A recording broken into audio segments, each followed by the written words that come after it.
DS diving here December 30th at Daddy Gramps. I'm going to do a quick after clean video. She was very slimy and really shallow water, and I'll also try to do my best to show the zincs in it. They're getting pretty worn.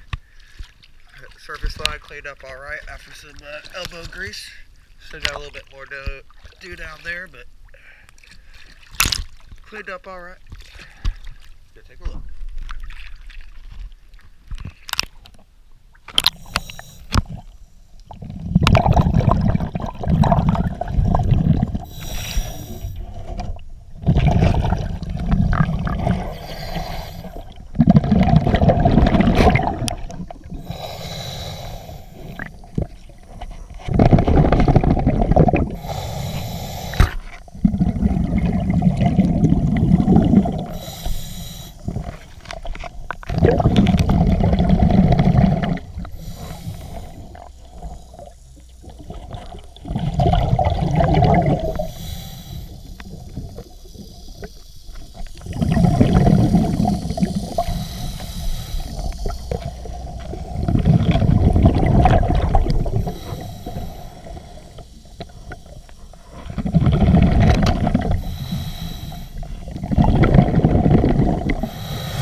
And on that transducer, your seal seems to be going out.